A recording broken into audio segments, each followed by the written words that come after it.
Oi, gente! Eu já estou aqui para vos mostrar as coisas que eu ganhei, né? Vim agora do Master. Então aqui está.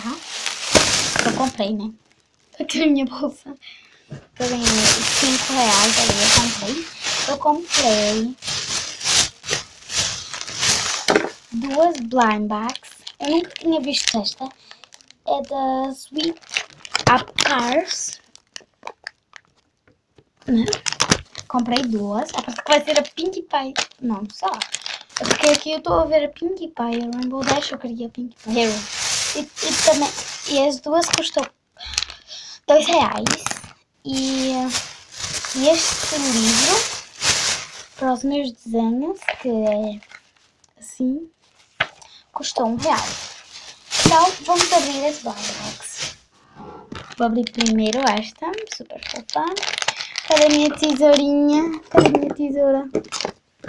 Cadê a minha tesoura? Ai, não está aqui, gente. Porque abri-la como todo mundo abre. Então eu vou procurar ela ali já. Vem, tá? Então, gente, não achei. Então vamos abrir como todo mundo abre. Frost. Deixa eu ver se aqui não tem nenhum. Não há para abrir. Não, não tem. Aqui, gente, tem uma coisinha para ver. Não quero ver. Ah, tem. Abrir. Ah, tem que abrir assim, né? Não tá abrindo. É Rainbow Dash, gente. É brilhante.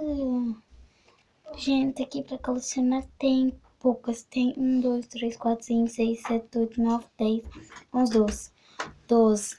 12 para colecionar. Então, gente, ela é assim, né? Tá vendo? Ela tá toda cheia de brilhantes. Ai, que linda! Olha só, gente. Ela é toda cheia de brilhantes e ela é assim. Não sei se dá para ver os brilhantes. Que eu queria o mapa dela. Então agora vamos abrir a outra.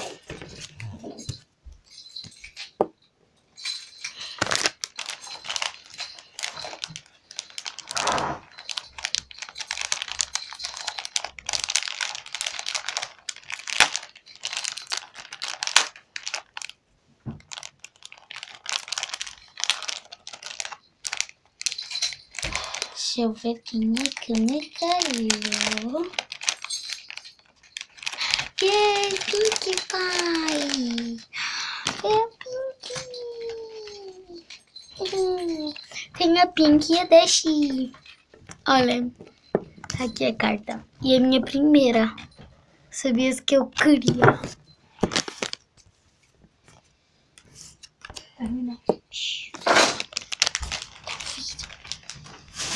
Então, gente, aqui está a Pinkie. Ai, que linda! É muito fofa, elas são muito fofas. Olha só. Pinkie Pie e Rainbow Dash. Então espero que vocês tenham gostado do vídeo. Like e subscrevam. E comentem mais.